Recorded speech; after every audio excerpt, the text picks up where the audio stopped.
What is up, guys? This is Noah here. Don't mind the hair. Okay, terrible hair day for some reason. Today we're gonna be watching. Right there.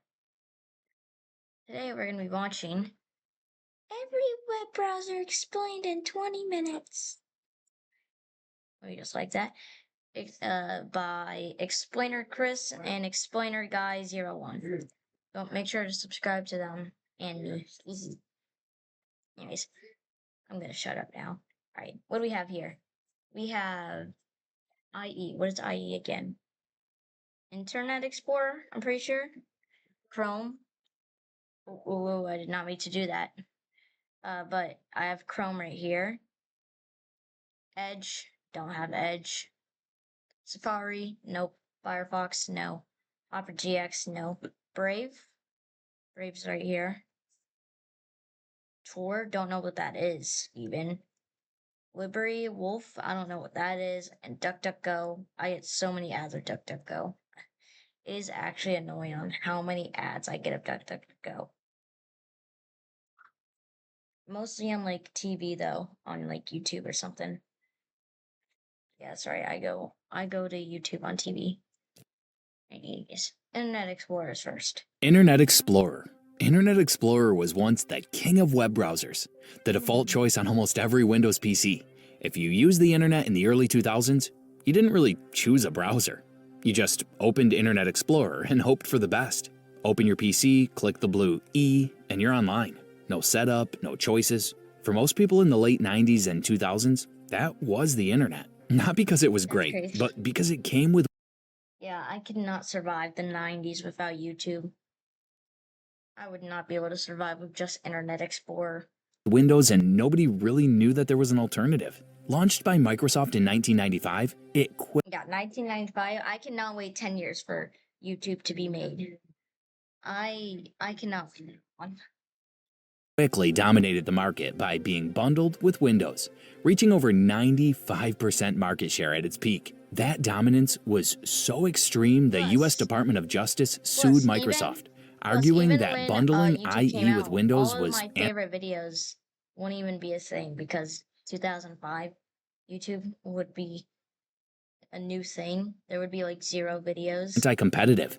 Microsoft fought Only it, the videos partially that I lost, and watch kept bundling nowadays it would not anyway. even be a It thing. wasn't winning on innovation, it was winning on convenience. But that dominance became the problem. Once Microsoft had the market, they slowed down. Updates became rare, innovation stalled, and Internet Explorer started falling behind while the web kept evolving. Then in 2008, Chrome showed up, faster, I have it. cleaner, and actually modern. Compared Wait. 2008, Chrome showed up, faster, cleaner, and actually So modern. they say Chrome is faster, cleaner, and modern. Let's test that out. I got Chrome right here, Google Chrome. Is it faster? Type Roblox. Okay.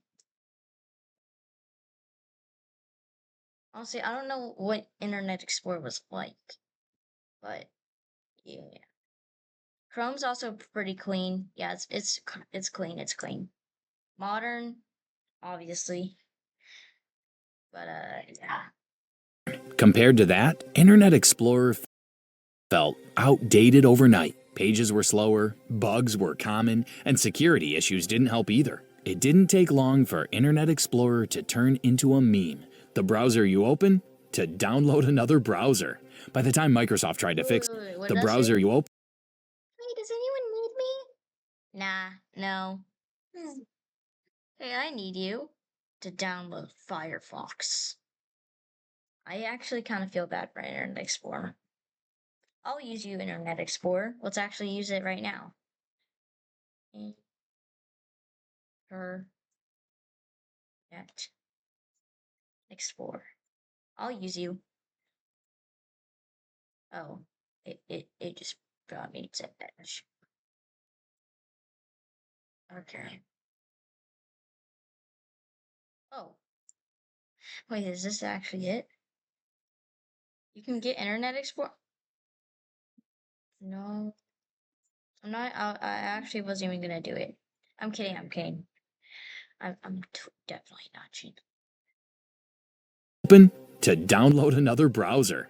By the time Microsoft tried to fix it, the damage was already done. Users had moved on, developers had moved on, and Internet Explorer never recovered. Microsoft officially killed Internet Explorer on June 15, 2022, No. after 27 Wait. years. The browser that once owned the internet was quietly redirected into Microsoft Edge. I actually tried opening it that week just to see what would happen. It literally just opened Edge instead. In the end, Microsoft didn't just lose the browser war. They had to completely start over. Chrome.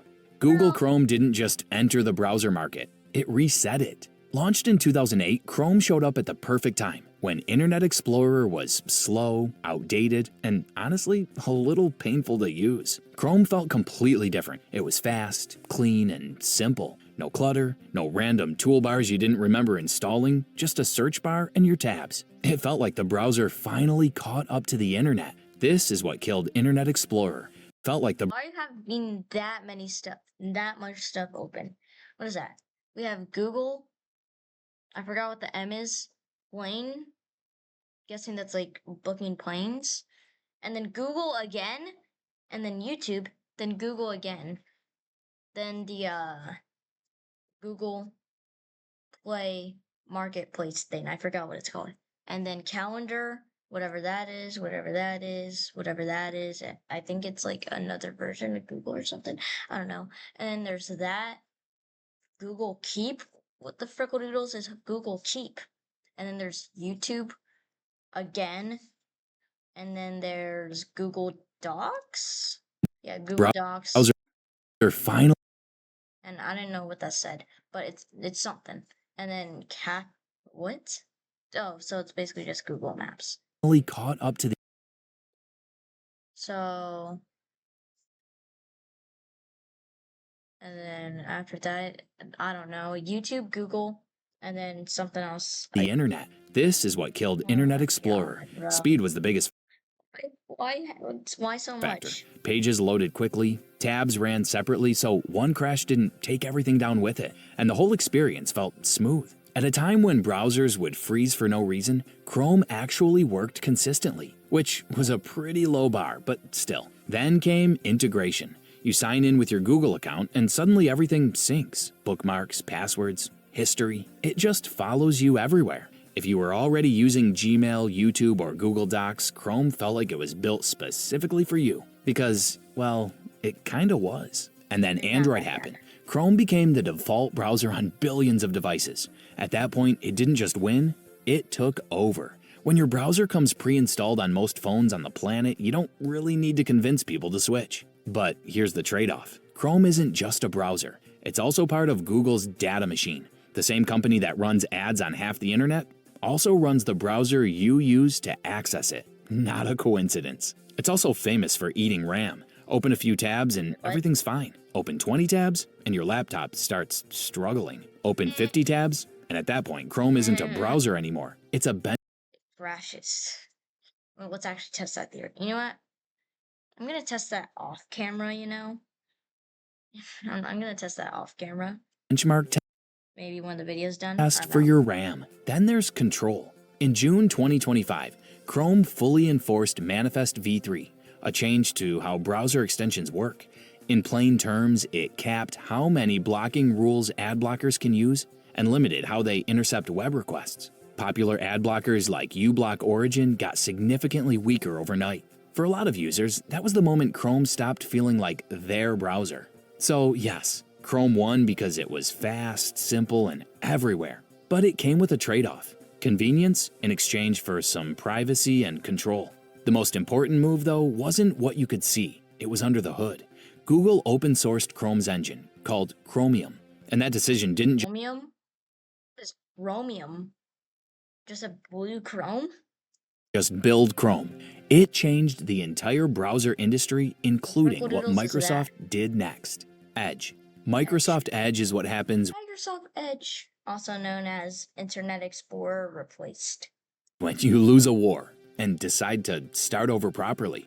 After Internet Explorer failed, Microsoft tried again with the first version of Edge in 2015. It looked modern, it was faster, but it had one big problem. It still wasn't Chrome. Websites didn't always work properly. Extensions were limited, and most people didn't see a reason to switch, so history started repeating itself. Then Microsoft made a very smart move. Instead of fighting Chrome, they joined it. In 2020, Edge was rebuilt on Chromium, the same engine behind Chrome, that instantly fixed compatibility issues. Websites worked perfectly. Extensions from the Chrome Web Store worked, and performance improved overnight. It was basically Chrome, but wearing a Microsoft outfit. And the irony is hard to miss. The company that once held 95% of the browser market, the one that got sued for being too dominant, is now running on their biggest competitor's engine. But Edge didn't just copy Chrome, it added its own features. Things like vertical tabs, built-in PDF tools, collections for organizing content, and strong performance optimizations. It also tends to use less RAM than Chrome, which is a nice bonus if your laptop was already struggling. There's also deep integration with Windows. Edge is built into the system, optimized for it, and Microsoft really wants you to use it. Like, really wants you to use it. You'll see prompts, reminders, maybe even a few emotional messages asking you to just give it a try. Browse the web with the best performing browser on Windows. I don't know about that. Use recommended browser settings. That browser, so 2008. You know what's new? Microsoft Edge. Try setting Chrome as your default and count how many times Edge asks you to reconsider. The browser is genuinely good. The desperation is what hurts it. There's also Copilot, Microsoft's AI assistant, now baked into Edge whether you asked for it or not. Sidebar suggestions, AI summaries, chat prompts. It's everywhere. Some people find it useful. Others feel like their browser is constantly trying to start a conversation they didn't sign up for. Of course, there's a trade-off here too. Edge is still tied to Microsoft's ecosystem, and like Chrome, it collects data, just in a different flavor. The funny part? After losing to Chrome, Microsoft ended up building one of the best browsers, using Chrome's own engine, Safari. Safari is Apple's browser, and it using Chrome's own engine, Safari. Safari. Isn't Safari like a phone thing? I think.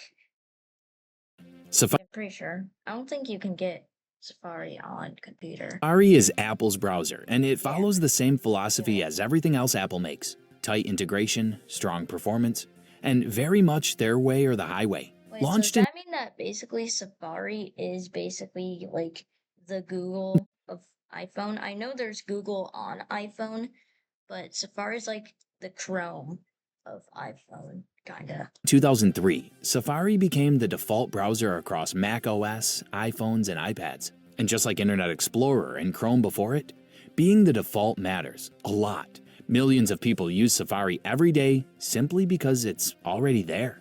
Open your iPhone, tap the compass icon, and you're online. And here's the part most people don't realize. On iPhones and iPads, Safari isn't just the default. It's the only browser engine. Every browser you download from the App Store, Chrome, Firefox, Brave, all of them, it's just a skin on top of Safari's WebKit engine underneath. Apple doesn't allow competing engines on iOS. Oh, so that means if I wanted to download my already browser that I use, Brave, on iPhone, I could only use Safari. But there's still Google. Google doesn't really count as a browser, actually. I'm gonna shut up now. So when you think you're using Chrome on your iPhone, you're actually using Safari with a Google logo. Where Safari really stands out is efficiency. It's heavily optimized for Apple hardware, which means better battery life and smoother performance compared to most other browsers on MacBooks and iPhones. While Chrome might drain your battery like it's in a hurry, Safari is more relaxed. It's trying to make sure your laptop survives the day. Apple also leans hard into privacy. Features like intelligent tracking prevention block cross-site tracking by default. And Safari generally collects less user data compared to browsers tied to advertising ecosystems. It's one of the main reasons privacy-focused users prefer it. But there are trade-offs. Safari can feel limited. Extension support is smaller, updates to web technologies can be slower, and some websites are still better optimized for Chrome. If you've ever opened a site and something just felt slightly off, Safari might be the reason. It's also very locked into the Apple ecosystem. It works best if you're using Apple devices. Outside of that, it's not really an option. Apple doesn't even try to compete on Windows. Yeah, that's Outside kind of of a that, sick it's background, though. What is that? All right, whatever. not really an option.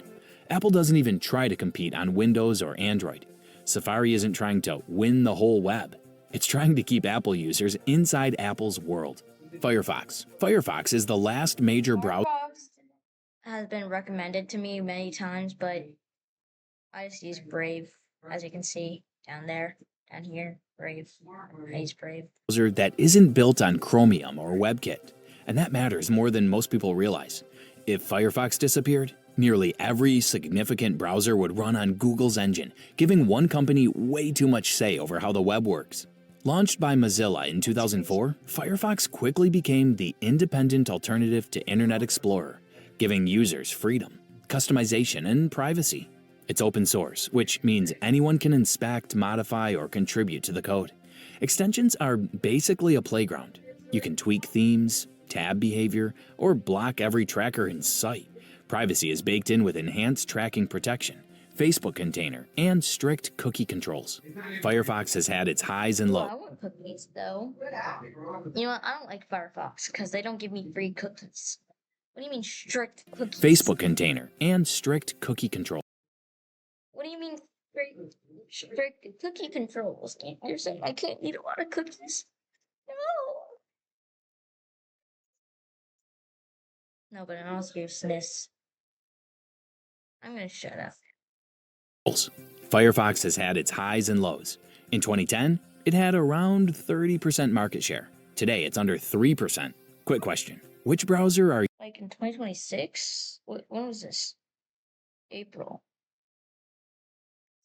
So you're saying barely anyone has Firefox, kinda. That's basically you actually using right now? Drop it in the comments. And if you're learning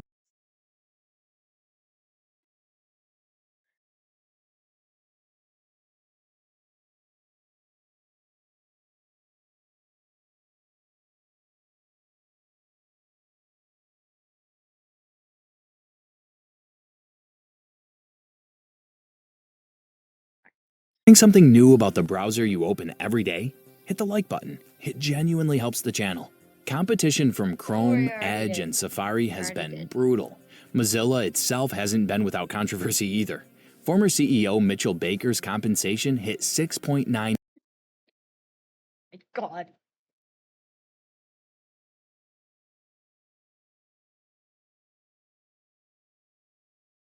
million in 2022.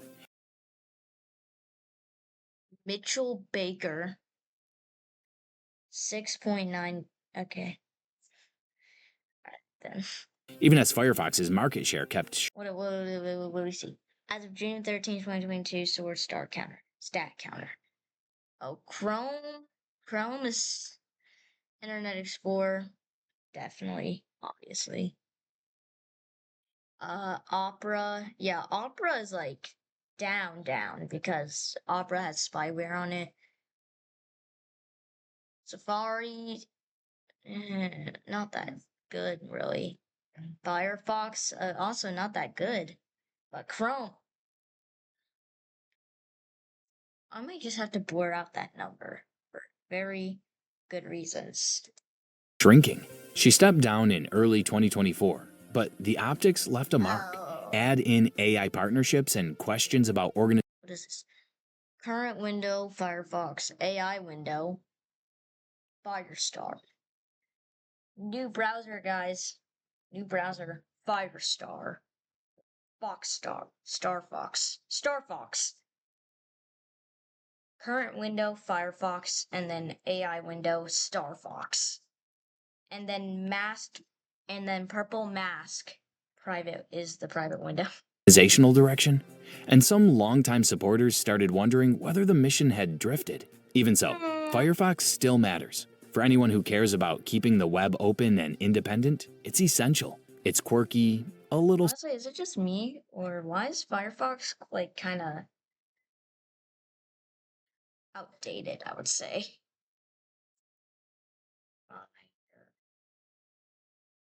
Like for me, Firefox like it looks kind of a little outdated. Look at this. Look at this logo. It's like kind of outdated. Not gonna lie.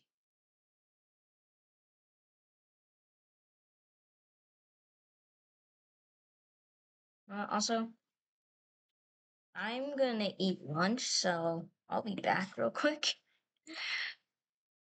Oh, okay. Okay then. All right, but I'm gonna go eat like dinner now. I'll be back. Peace. For right now. Yeah, I'm just gonna. All right, guys. Back from lunch. I'm back from lunch. Even though it's literally the next day. What? Literally the next day.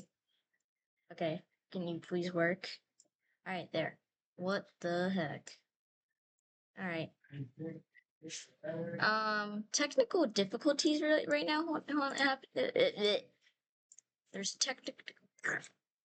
There's technic tech. No. Okay, I can't talk. All right, whatever. It's okay. It's okay. It's okay. Technical difficulty. Okay. Wow. Just wow. But yeah. Back from lunch, even though it's the next day. A And so yeah, let's watch this. little stubborn and refuses to follow the crowd.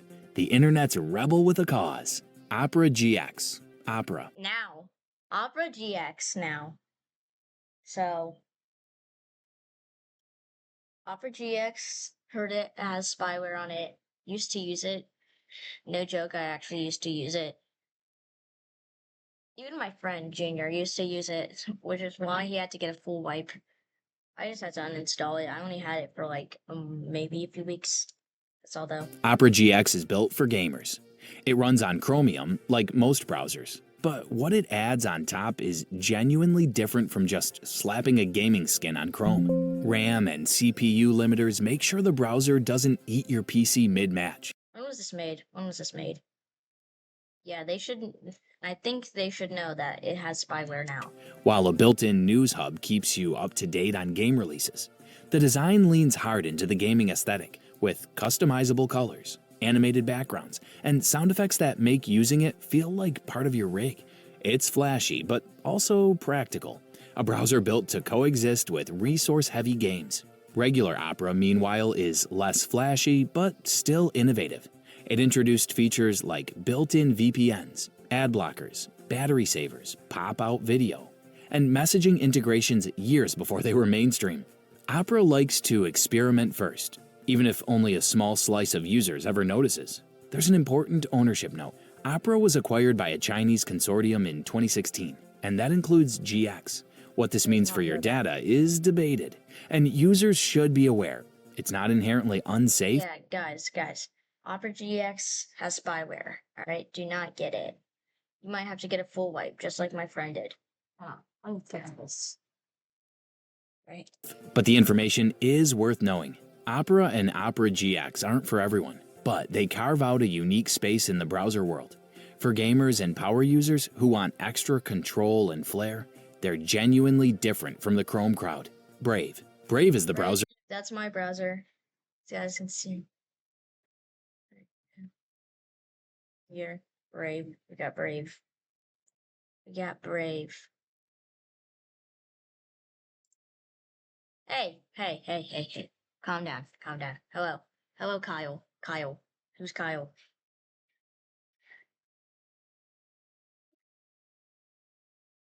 Oh, I'm suffering. Oh my god.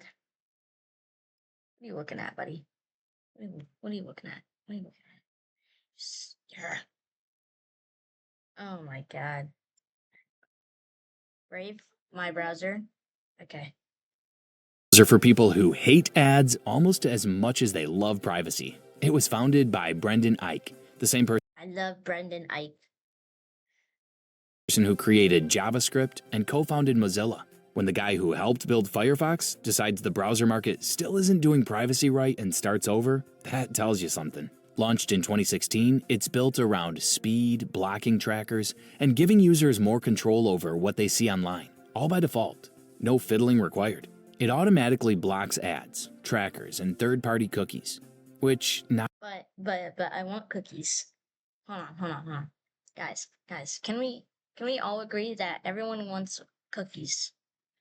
I think we all want cookies. Can I follow myself? Okay.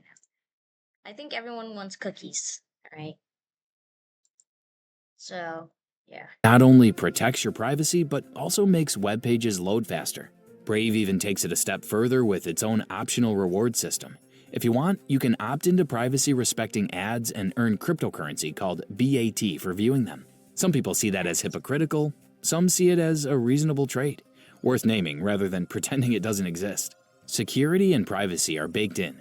HTTPS everywhere is built in. Fingerprinting protections are on by default.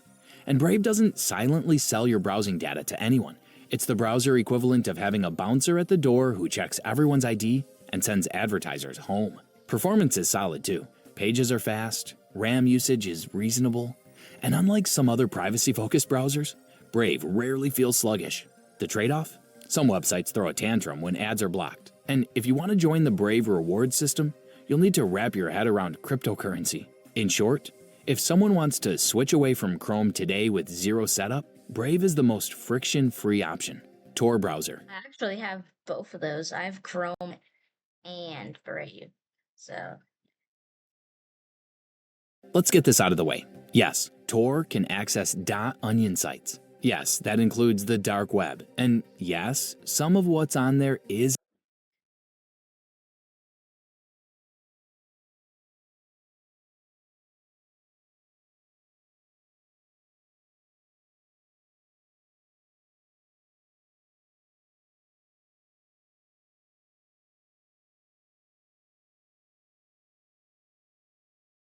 that is crazy. Oh my god, that is insane. Okay. illegal. That's not what this section is about. Tor's actual purpose is anonymous browsing. It's built on Firefox but designed to route your traffic through the Tor network, bouncing your connection across multiple volunteer-run servers to anonymize your location and activity. The people who need it most aren't criminals. They're journalists in authoritarian countries, political activists, whistleblowers, and anyone who genuinely needs their identity protected online. The main goal is privacy and anonymity. Tor makes it very hard for websites, advertisers, or even ISPs to track what you're doing online. For the rest of us, it's a way to surf without feeling like every click is being watched. It also lets you access .onion sites, which aren't all illegal marketplaces. A lot of it is just private forums, encrypted communication tools, and websites that prioritize anonymity. But yes, some corners are exactly what you're imagining. The trade-offs are obvious.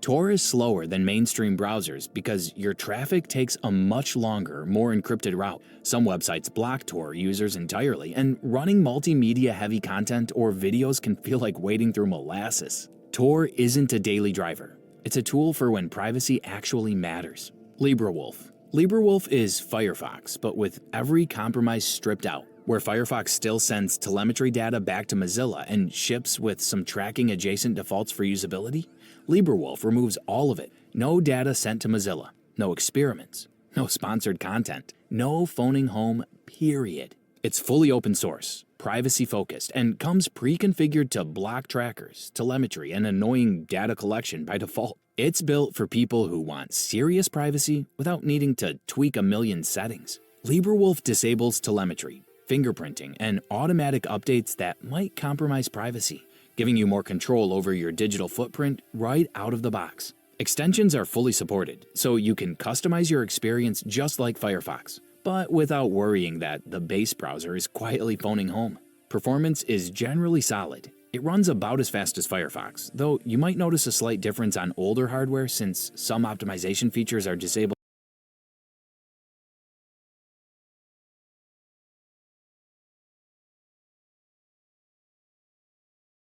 Okay. to protect privacy. The trade-offs? You lose some convenience features like easy syncing across devices or certain built-in services that Firefox provides. Some websites break because the privacy settings are aggressive, and updates come slightly Cup with water or there's soda in there, Bobby. Okay. Okay. after Firefox's. LibreWolf isn't about hand-holding, it's about serious user You know, I'm gonna go grab a soda. I'm gonna go grab a soda. I'm gonna go grab a soda.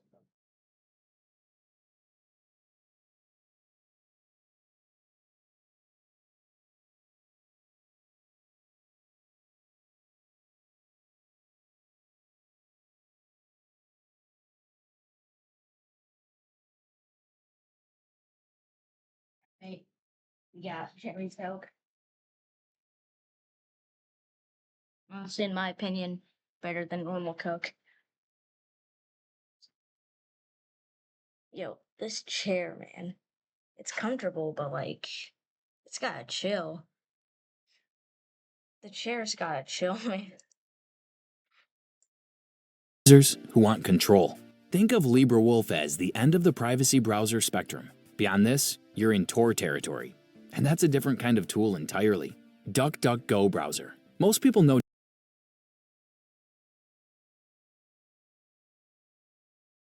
Yeah, sure. I'm gonna show you guys something.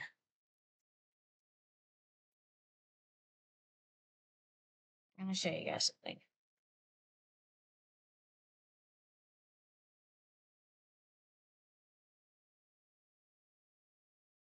This is the ad I get every single time. Use DuckDuckGo, a real DuckDuck track your keys and ad. Make money from the millions loading DuckDuck your device. It's like, it's the ad that I get so many, like, it's the browser. Oh my god. Whatever. Yes.